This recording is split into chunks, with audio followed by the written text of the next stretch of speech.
Et yo la mif, bienvenue dans cette nouvelle vidéo. Yo la mif, c'est le mois du montage. Juste avant de commencer cette vidéo, je tenais énormément à remercier Mister Pan. Parce que pour ceux qui ne savent pas, j'ai un serveur Discord. Vous pouvez d'ailleurs dès maintenant le rejoindre en cliquant sur le lien dans la description. Alors de base, tu vois, je l'avais créé moi avec un pote et on avait fait un truc que je trouve qui était plutôt propre pour quelqu'un de débutant. Parce que moi, il faut savoir que sur Discord, je suis quand même débutant. Je m'y connais vraiment pas trop. Et Mister Pan, qu'est-ce qu'il a fait? Il a refait quasi entièrement mon serveur Discord. Et il est hyper carré, il est hyper stylé. Vraiment, je suis super content. Ça fait vraiment hyper plaisir qu'il l'ait fait pour moi. Voilà, je tenais à lui dire un immense merci et puis sur ce, je vous laisse avec la suite de la vidéo. Comme vous l'avez vu dans le titre, dans cette vidéo, je vais vous présenter mes films préférés et on commence sans plus tarder avec le film numéro 1.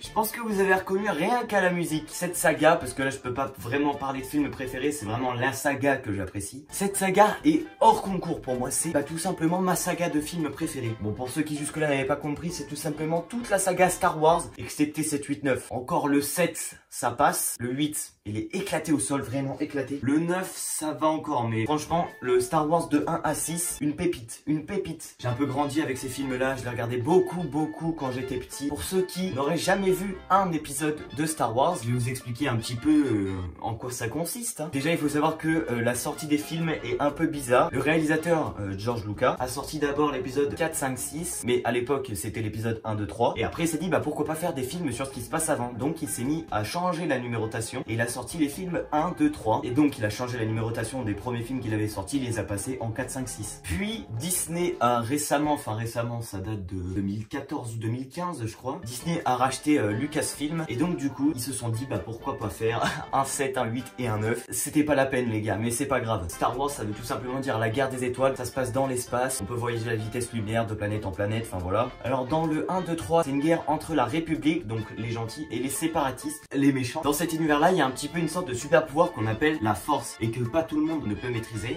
c'est réservé à une très légère partie de la population universelle du coup, parce que c'est dans un univers et pas juste sur une planète. En fait, c'est tout simplement une force qui permet de rentrer un peu en harmonie, en contact avec l'environnement. Par exemple, si je maîtrise la force et que je vais attraper ma chaussure qui est à la base, je tends le bras. Enfin, je sais pas comment ils font parce que genre, je maîtrise pas la force en fait, mais ils arrivent à attirer des objets vers eux et donc attraper la chaussure directement dans la main. Bref, et parmi ce super pouvoir, c'est pas vraiment un super pouvoir, mais bon, pour ceux qui ont jamais vu, on va matérialiser ça comme ça. Il y a deux clans, il y a les Jedi qui font partie de la République, vous en connaissez certainement un, Anakin Skywalker ou encore Obi-Wan Kenobi, qui servent en gros à défendre la République. Et en face d'eux, donc avec les séparatistes, il y a les Seigneurs Sith. Dans le 1, 2, 3, il y a Dark Maul, il y a le Comte Dooku aussi. C'est ceux avec les sabres laser rouges. Et eux, c'est un peu le but de tous les méchants. Ils veulent contrôler l'univers en fait. Et dans les épisodes 4, 5, 6, ce sera plus une guerre entre la République et les séparatistes. Ce sera une guerre entre l'Empire et la Rébellion. Donc la Rébellion sont les gentils et l'Empire les méchants du coup. Et donc là, du coup, les Jedi sont avec la Rébellion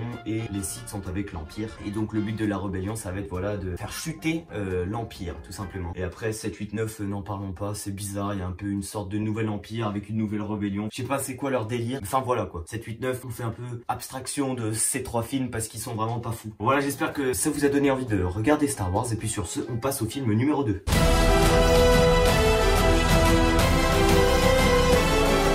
Alors là aussi, c'est pas spécialement un film, mais c'est une saga ou plutôt une trilogie. C'est tout simplement la première trilogie des Spider-Man. Et franchement, ces films, je les ai kiffés, vraiment. J'ai kiffé les regarder. Pour ceux qui ne connaissent pas Spider-Man, mais je pense que dans l'ensemble, vraiment tout le monde connaît. C'est un lycéen qui s'appelle Peter Parker. C'est quelqu'un qui est très timide, qui se laisse un peu faire et tout. Et un jour, il va aller à une exposition d'araignées. Et en fait, dans ce laboratoire, ils font un peu des tests génétiques avec les araignées. Et ils ont génétiquement modifié plusieurs araignées. Et sauf que au moment où ils arrivent autour de toutes ces araignées génétiquement modifiées, elles sont dans des espèces de cages en verre, et ils regardent un peu toutes les araignées comme ça et ils voient qu'il y a une cage qui est vide, il en manque une. Et en fait cette araignée s'est échappée de sa cage. Qu'est-ce qu'elle va faire cette araignée? Elle va mordre Peter Parker. Mais vous allez me dire ça va, c'est juste une morsure d'araignée, ça arrive de se faire piquer par des araignées. Je vous rappelle que c'est une araignée génétiquement modifiée. Et donc qu'est-ce qui va se passer? Peter va se rendre compte qu'il a un peu des super pouvoirs. Il peut se coller au mur comme le font les araignées, donc il peut se coller au plafond et tout. Il peut tisser des toits étoile. Il a aussi un super sens qui lui permet d'anticiper les mouvements de ses adversaires. Et avec ce pouvoir, il va décider de devenir super-héros à la suite d'un événement que normalement tout le monde connaît, mais je vais pas vous le spoiler quand même. Voilà, donc je vous conseille de regarder les 3 premiers Spider-Man avec Tobey Maguire. Comme les autres, j'ai vu aussi ceux avec Andrew Garfield, ils sont pas mal aussi ceux-là. Comme ceux avec Tom Holland, ils sont bien aussi franchement. Bref, sur ce, on passe au film numéro 3.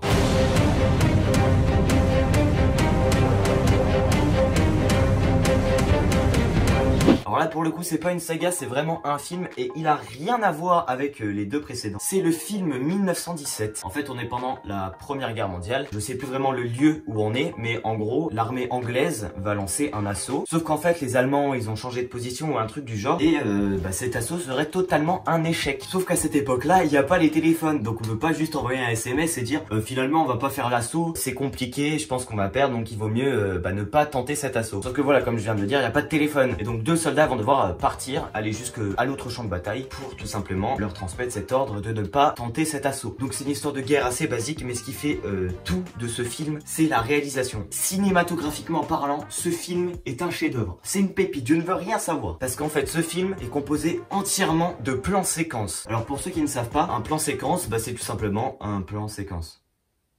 Ouais, enfin bref, par exemple ce qui n'est pas un plan séquence, c'est quelque chose qu'on appelle le champ contre champ, c'est quand vous faites un dialogue. Vous avez déjà remarqué sûrement dans les films, quand 2 personnes ne se parlent, il y a une alternance de plans entre un plan sur la personne A qui parle et un plan sur l'autre personne qui parle. On les intercale en fonction de qui parle. Sauf qu'un plan séquence, ce serait filmer ce dialogue en un seul plan. Sauf que là les gars, c'est des plans séquences de malades. C'est-à-dire que les personnages voyagent, ils avancent, ils marchent dans la forêt, ils marchent dans les tranchées et tout. C'est un seul et même plan, on suit les personnages. Et donc des fois ça donne des plans séquences de 15 minutes et c'est tellement bien fait qu'en fait on voit même pas les changements de plan, parce que vous vous doutez bien qu'ils vont pas tourner ce film en one shot, ce serait trop compliqué. Ils sont obligés de trouver des techniques pour couper le plan sans que ça se voit, par exemple de finir un plan séquence sur une porte et de reprendre le prochain plan séquence sur la même porte, du coup ce qui fait que nous on voit pas la coupure. Si quelqu'un se trompe dans sa réplique, on est obligé de tout recommencer. Enfin bref, ce film est une pépite comme les autres, je vous le conseille. Et sur ce, on passe au dernier film.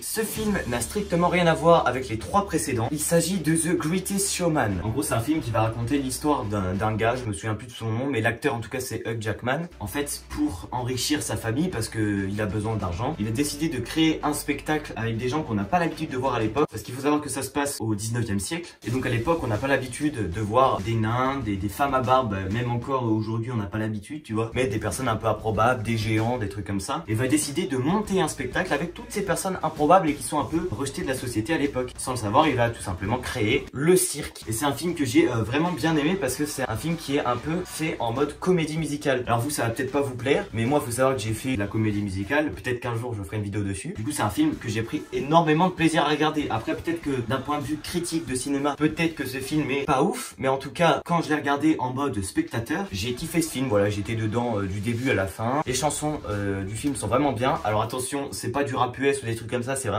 des chansons chantées, j'ai envie de dire. Bref, c'est un film que j'ai bien aimé, je vous le conseille évidemment comme les 3 précédents. C'était le dernier film, voilà, j'espère que cette vidéo vous a plu. N'hésitez pas à cliquer sur le pouce bleu si vraiment ça vous a plu. Même si ça vous a plu un peu, n'hésitez pas à cliquer sur le pouce bleu quand même parce que moi ça me soutient. Si tu viens de découvrir ma chaîne à travers cette vidéo, je t'invite également à cliquer sur le bouton s'abonner parce que ça c'est hyper important. En plus, on approche des 1000 abonnés. N'hésite pas à me dire dans les commentaires ton avis sur les films que j'ai présentés. Et puis n'hésite pas aussi à me donner toi ton top de films préférés parce que j'ai envie de savoir un peu toi ce que t'aimes aussi. Ça peut me donner envie de découvrir les films que toi t'aimes. N'hésite pas à partager cette vidéo et à parler pourquoi pas de ma chaîne à tes amis ou à ta famille. Sur ce, je vous embrasse, à très vite.